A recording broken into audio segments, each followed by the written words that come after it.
So I did a video yesterday talking about Impact Wrestling star Eddie Edwards and the report that he was suffering from appendicitis and he was reportedly going to have to possibly have surgery and could be out for an undisclosed amount of time, possibly putting his Slammiversary status up in the air as we head closer and closer to that big pay-per-view in July. And then now it has been confirmed that Eddie Edwards not only has appendicitis but has undergone surgery to repair the problem or possibly remove his appendix. We'll have to wait and see. On the May 19 episode of the Wrestling Observer radio show, this is what we noted yesterday. Dave Meltzer noted that Eddie Edwards was dealing with, quote, what looks like appendicitis, but didn't have full confirmation on Edwards' status at the time. However, Mike Johnson of PW Insider has confirmed that Eddie Edwards underwent surgery for appendicitis on May 17.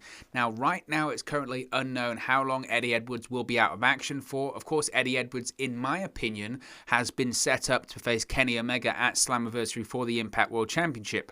Why? Well, Eddie Edwards recently teamed with FinJuice, David Finlay and Juice Robinson, the Impact World Tag Team Champions as of right now, at Impact Wrestling Under Siege against the Unified Impact World Champion and the AEW and AAA Mega Champion Kenny Omega and the Good Brothers, Doc Gallows and Carl Anderson, at Impact Under Siege, as I mentioned. Now, Edwards actually scored the pinfall victory for his team, pinning Carl Anderson in the six-man tag team contest.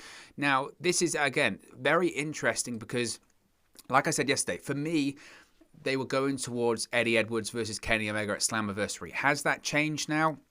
If he underwent surgery, if Mike Johnson's reporting is accurate, and there are now two people, reputable people, coming out saying that not only does Eddie Edwards have appendicitis, but looks like he's undergone surgery for it, Meltzer and Mike Johnson. If Mike Johnson is saying that Eddie Edwards underwent surgery on the 17th of May, so that's 3 days ago, that to me says it was unlikely that Eddie Edwards was present at the latest Impact Wrestling TV tapings. Now, I could be wrong because they did take place over the course slightly of last weekend into the beginning of this week. So there is a possibility that maybe Eddie Edwards was there for maybe a day or a couple of days, or he was actually in Nashville to attend the tapings and then was having the issues with appendicitis and then had to go have surgery. We don't know. Time will tell. If Eddie Edwards is actually physically inside the Impact Zone on the next few weeks of Impact Wrestling television, or he appears or he has a match or anything like that, then we know, of course, he was present at the TV tapings. But if not, I think it does put his status for Impact Wrestling's Slammiversary event up in the air. It definitely does, because Impact Wrestling, as part of their most recent television tapings, they taped about 4 or 5 weeks worth of television. They're not going to be doing any tapings in June. So they have taped everything. They've taped at least 4 or 5 weeks worth of Impact Wrestling on Access TV. They've taped all of those episodes, all of those matches, all of those promos, vignettes, you name it. They've also taped the Impact Wrestling Against All Odds Impact Plus special event as well, which features Kenny Omega versus Moose. And I think that one's interesting, of course, because we don't really know the contractual situation with Moose right now. We know that Moose's contract does expire in June, and maybe his match against Kenny Omega could be his last match for the company. So that's certainly up in the air. But I felt, when it came to the Impact Under Siege match with Eddie Edwards this past weekend, if you watched it on the watch-along, then you'll know, and you can go back and check out my prediction video I did for Impact Under Siege. The one match that I did not predict the outcome correctly for was the six-man tag team match. Now, you could argue, does that mean that Impact Under Siege was predictable or anything like that? Maybe. I guess by definition, if you nearly predict every single match right, it's a slightly predictable show. It doesn't mean it's not good, though. I always say that. Just because it's predictable doesn't mean it's not good. The one match that I didn't predict right was the six-man tag team match, and I found the outcome of that very odd. And I've spoken with a few people about it on social media, and they've exchanged thoughts and directions as to where this was going. And the only way I can rationalize the Eddie Edwards victory at Impact Under Siege is that he's going to face, or at least the plan was for him to face, Kenny Omega at Slammiversary. That's the only way I can kind of almost justify that one. Because Kenny Omega, for me, shouldn't be doing jobs in Impact Wrestling. And in fairness, he didn't. He didn't get pinned at Impact Under Siege. Eddie Edwards pinned Carl Anderson of the Good Brothers. But again, I don't know how necessarily I feel about Kenny Omega losing matches when he's under the Impact Wrestling umbrella, because he needs to be presented as this just overpowering, amazing, best wrestler in the world. It's difficult to get to him, though, because you've got to go through the Good Brothers, you've got to go through Don Callis, but once he's in the ring, you see how an amazing wrestler he is. And I know the story is about these Impact talents and Impact Wrestling executives trying to get the World Championship back for Impact Wrestling and all that kind of stuff.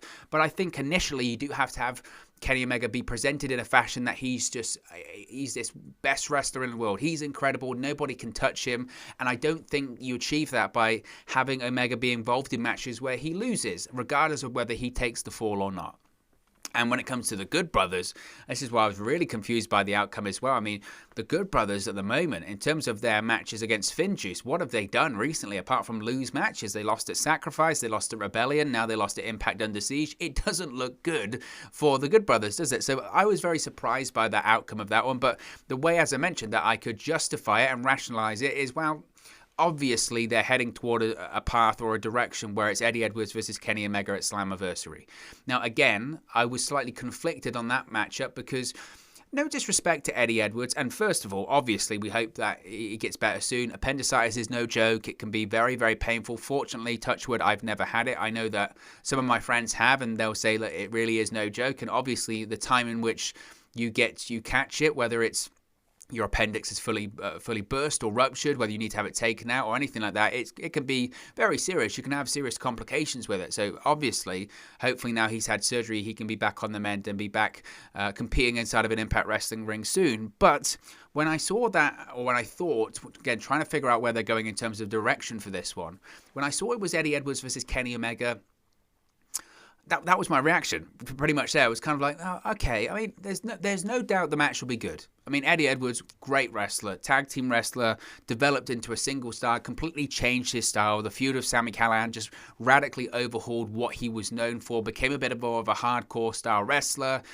took some just unbelievable bumps and some crazy punishment he has taken throughout his time in Impact Wrestling. And arguably his most important trait when it comes to the world of Impact Wrestling is that he's an Impact Wrestling guy. He's a company guy. He's not going to go anywhere else at this point, I don't think. I don't think he's going to go to a WWE. I don't think he's going to go to an AEW. I don't think he's going to wrestle again for a Ring of Honor or anything like that. I mean, he had his tryout with NXT way back when with the American Wolves and all that kind of stuff. I think he's very happy in Impact Wrestling. He's been there for a long time. He's a former multiple-time world champion. They position him and present him as the heart and soul of Impact Wrestling, as maybe, I was going to say, the top babyface in the company. I mean, it was debatable when Rich Swann was the world champion, but over the course of the last few years, sure, he's one of the top babyfaces in the company. There's no doubt about that. And Impact Wrestling officials and the creative team are very keen on putting someone in there with Kenny Omega that they know is going to stick around for a while. And that makes sense. That makes business sense. Again, I just don't know from a fan's point of view and from a marketing point of view what that really does for me. Eddie Edwards was involved in the World Championship picture at Slammiversary last year. He won the Impact World Championship, second time in his career at Slammiversary last year. Surprisingly, his reign was very short. And I think that was just because plans changed because Eric Young was getting so over. Eric Young, because of his return at Slammiversary and his feud with Rich Swann and just the amazing heel work that he was doing at the time. I mean, it can't be understated. It really can't. Go back and watch it. If you're not familiar with the impact, pun intended, that Eric Young made last year, it's phenomenal. It was so good. The Impact were kind of forced. Like, we've got to give this guy the world championship. We've got to make this Eric Young versus Rich Swann feud for the world title. Both guys are knocking it out of the park. And it kind of cut Eddie Edwards' Impact World Championship reign short. I think at one point the plan was to have Eddie Edwards versus Ken Shamrock for the Impact World Championship at Bound for Glory last year, and those plans changed because of Eric Young. So I don't know if this is a case of almost a promise maybe to Eddie Edwards. Look, plans changed last year. We hold you in very high regard. You're a top talent, you're a loyal talent, you're a company guy, you believe in Impact, and when the time's right, you're going to get back in there and it's going to be even better than it was before, and maybe that's why. Maybe because the story is trying to win back that World Championship for Impact Wrestling, trying to make Impact Wrestling whole. It's kind of a storyline where it's Impact Wrestling versus, not Impact versus AEW, but Impact Wrestling versus Kenny Omega and versus Don Callis, and maybe there's no better person to represent Impact Wrestling than the heart and soul of the company itself, right? I get that as a storyline.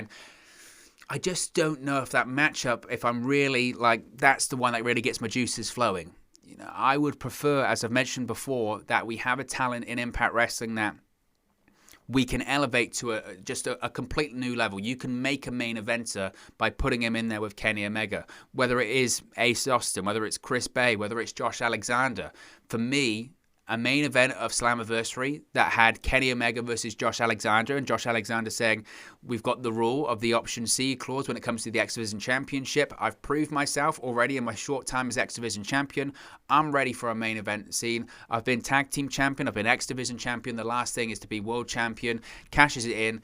And Josh Alexander versus Kenny Omega is a great match. It's a unique match, and it's certainly one that would get a lot of people talking. And it feels like a big moment for Josh Alexander. I mean, he hasn't been the world champion in Impact. Eddie Edwards has. Slammiversary. It's all about the anniversary of Impact Wrestling. Crowning someone as a new champion for the first time, and the main event of Slammiversary is a big deal. Personally, I don't think Kenny Omega is going to lose the Impact World Championship at Slammiversary, and maybe that's why he's facing Eddie Edwards there as well. Again, this is all assumption, but maybe that's why they decided to go that route, because we need someone to have a great match against Omega. We need someone that can do a good storyline, but we also need to have someone that we don't hurt that much when Kenny Omega eventually wins. And maybe that's why Eddie Edwards was chosen. But now, again, with this whole appendicitis situation, that's all up in the air, because it depends on how the surgery went. It could be a case of he's back within 4 weeks or 6 weeks. 6 weeks from now is cutting it very, very fine for Slammiversary. And maybe it's a case of Eddie Edwards is clear to return near enough to the day of Slammiversary. Again, if it's 6 weeks, you would say he might just make it back. But again, they've taped a month's worth of content on the Impact TV tapings this past week. So where does it go from there? This is all very complex. So it depends, like I said, if Eddie Edwards was present at the television tapings this past week. We don't know. I would be under the assumption if he was dealing with appendicitis and it was so bad he required surgery, and that was on the 17th, you could assume that he was maybe suffering with these symptoms on the 16th as well. So that to me says that there's a high chance he wasn't present, at least at the minimum, for the entirety of the taping. So we'll have to wait and see. We'll have to wait for confirmation. They might address it on Impact tonight. They might address it over the course of the next few weeks. Only time will tell, but fingers crossed. Of course, Eddie Edwards can return quickly, and the surgery went smoothly. He is a big star for Impact, there's no doubt about that, and he is a real company guy, so it's horrible to see someone go down with an injury at any time, but especially for Impact around this time of year when we're heading into Slammiversary, which I think for the second year in a row is going to be Impact's biggest event of the year, because of all of the outside attention, because of Kenny Omega, because of obviously at least a couple of former WWE superstars or former Impact stars returning to the company. It's going to be a really big time, and you'd hate to see him miss out on that. Some other things I do want to talk about when it comes to Impact before we wrap things up. David Finlay. Now, this is kind of, I guess, New Japan news, but he is one half of the Impact World Tag Team Champion, so I guess it's just kind of fall under the remit here.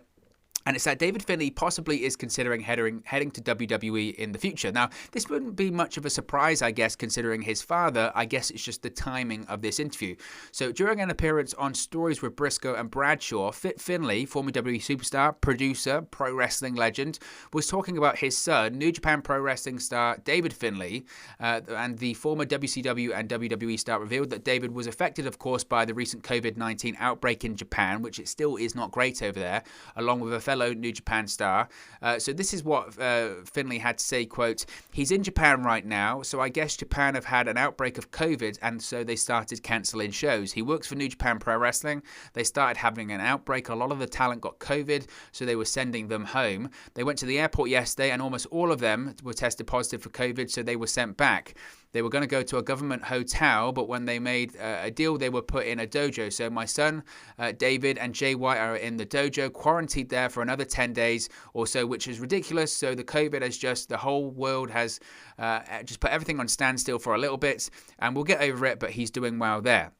Now, Finlay also revealed that his son is reaching a crossroads in his career, having won the Impact World Tag Team Championship with Juice Robinson in Impact Wrestling. David Finlay has begun to make inroads and begun to make a bigger name in the United States, and Finlay has suggested that WWE could be in the future. This is what he had to say, quote, "I don't know how New Japan are going to handle this new outbreak, or I don't know, no one does, but he's a little bit confused at the minute as to what to do next, Is he going to stay in Japan? Does he want to try here, like WWE or whatever?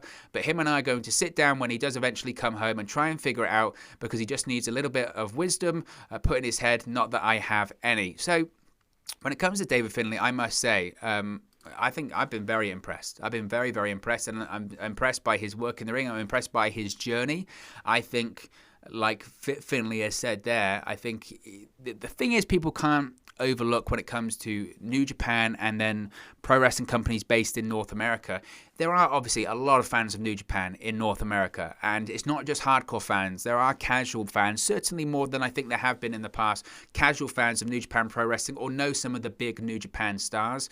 But there certainly is still a divide of you can be big in Japan but not so big in the United States. That's still just how it works. Obviously, as New Japan continues to grow and expand in terms of television deals and expansion, New Japan World, all that kind of stuff, that is kind of reducing, but it's still the case. I would say, given David Finlay's recent work with Impact and being with a star that was in NXT and Juice Robinson, I think he's certainly getting a footprint in the United States. He's, as I mentioned, he's got history in the business, his father being Finlay. Obviously, he's got inroads in WWE, and obviously his father's got connections in the company as well. I would be very surprised if at some point we don't see David Finlay in WWE or NXT. It's just a case of what happens when he goes across there. Does he go over there with Juice Robinson? I don't see Juice Robinson going back to NXT anytime soon. He didn't need to leave NXT. It wasn't as if he was released. He asked to be let go because he realized he could only be in the mid-card in NXT, and he felt that he could do more, and he was capable of more, and he's been proven to be right. He's been very successful in Japan. So I don't know if he would be willing to go back. Again, I would be surprised if at some point we don't see David Finlay in NXT. As far as what his New Japan deal is at the moment, I don't know. And I don't know about all of that. But again, I would be surprised if we don't see him headed to WWE in the future. What is their situation currently with Impact Wrestling? I'm not sure. And if they are currently still in Japan because of the outbreak, and as Finlay has said, they're still in the dojo there in Japan quarantining, one would suggest that David Finlay and Juice Robinson haven't been part of the latest Impact Wrestling TV tapings as well, which again makes it very interesting as to what Impact's going to do heading into Slammiversary. They've got all of these issues now. As we get closer and closer to Slammiversary, are David Finlay and Juice Robinson going to be able to make it back? They're quarantining over there at the moment. Were they even part of the latest Impact Wrestling TV tapings? I guess they were, right? I guess they were, considering that Ace Austin and Madman Fulton are meant to be facing them tonight. So maybe this is almost a confirmation that Ace Austin and Madman Fulton won the Impact Tag Team titles tonight on Access TV. I don't know. It's just a very confusing time. And like I said, in Japan, my hearts go out to everyone there because it is still relatively bad over there. It's going to be interesting to see what happens with the Olympics this summer regarding all of that as well. It's slightly by the by, but it certainly is going to be interesting. And I'm a big fan of David Finlay and his talent, so be interesting to see what he does in the future. Finally, W. Morrissey. Speaking of people that were in WWE previously, W. Morrissey, now of course in Impact Wrestling. Now, W. Morrissey did a recent sit-down interview with Gary Cassidy of Inside the Ropes. Great interview. If you haven't checked it out, be sure to check it out. I'll put a link in the description for that. Now, W. Morrissey, of course, debuted for Impact at the Rebellion pay-per-view in April, and he was asked a ton of questions by Gary about his future, how long he plans to stay in Impact Wrestling, why he chose to be in Impact Wrestling, all that kind of stuff. Well, he was asked about how long are you staying in Impact Wrestling for. There's been a kind of a discussion about his contract. I think, was it Fightful reported that he had signed a deal, he was going to be in Impact Wrestling for the foreseeable future. A lot of people took that to mean that he was going to be, or he'd signed a long-term deal with Impact Wrestling. Well, W. Morrissey says that's not actually the case, because Cassidy asked whether Morrissey will be with Impact Wrestling for the long term, and Morrissey revealed there's nothing set long-term between him and the promotion, but he loves being there and is taking things one day at a time. This is what he had to say, quote, "I'm here right now. That's all I can really say. I'm grateful to wake up every day. I'm grateful to be alive. So I have to live one day at a time, and I can't future trip, man, because in recovery, if you future trip, that's unhealthy. So in terms of real long term and looking too far down the line, where am I going to end up? I can't worry about that. But for right now, I'm in, and I love being in Impact. I'm going to tell you, I'll be here today, tomorrow, and probably a few weeks from now. But as far as super long term, there's nothing really long term set right now." So that is certainly interesting. He also was asked about the chance to tangle with some wrestlers in AEW, even despite being in Impact Wrestling right now. Morrissey also stated that he had a dream opponent in being Kenny Omega. When it comes to the Morrissey revealing that his contract isn't long-term, that's interesting. Now, what he did mention is that he's going to be in Impact for a couple of weeks, maybe a little bit in the future. who knows? Who knows what that contract is? Like Fightful said, foreseeable future, to me, maybe says a couple of months. So maybe it's a case of he's in until Slammiversary. They reevaluate things in Slammiversary. I think Impact know exactly what they've got in W. Morrissey. If they've got a sound of mind and body and soul version of Big Cass, W. Morrissey, whatever you want to call him, then they know they've got a talent there. WWE knew the talent that this guy has. And it was just he got in his own way when it came to WWE. And I've said this time and time again. If they're getting a complete, healthy and focused and ready version of W. Morrissey, then Impact have a really, really big star on their hands. A really big star on their hands. Someone that can be the top heel in the company. Someone that can be a world champion. And I think it'll be great for his career, not just as a comeback story or a recovery story, but also his career in general of getting that first world championship, becoming an Impact world champion. This is a guy that could dominate the company for 6 months as a top heel in the company. What that would look like while Kenny Omega's still the unified Impact world champion, I don't know. But depending on how long he sticks around in Impact Wrestling for, there's no doubt in my mind that W. Morrissey can be a world champion.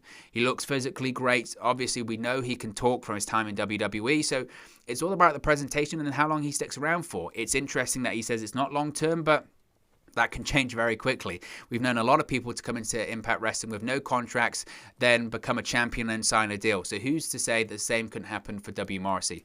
But look, guys, as always, this is just one man's opinion. What are your thoughts on some of the Impact stories we've spoken about today? Eddie Edwards undergoing surgery for appendicitis. David Finlay possibly considering a future with WWE. And W. Morrissey revealing that his contract with Impact Wrestling isn't long-term. Let me know your thoughts in the comment section below. I'll do my best to respond and reply to all of your comments. Really enjoy interacting with you guys, talking about WWE, AEW, Impact Wrestling, New Japan Pro Wrestling, all things pro wrestling here on the channel. So be sure to get involved in the community, drop a comment below. All opinions are welcome. If you have enjoyed this video, please do smash a like on the like button too. Really does help us out here on YouTube, go up the rankings and get into people's recommendation feeds if they haven't seen our videos previously. But most importantly, if you haven't already, please do subscribe to Wrestle News 365. You can do that by clicking the bottom right hand corner of the screen right now, or if you wait a few seconds, there'll be a subscribe button at the end of this video along with another video for you to watch. Thank you very much for watching, listening, streaming, or have you come across this video today, and I'll speak with you again very, very soon. Hey guys, thank you for watching, listening, streaming, or however you come across this video today.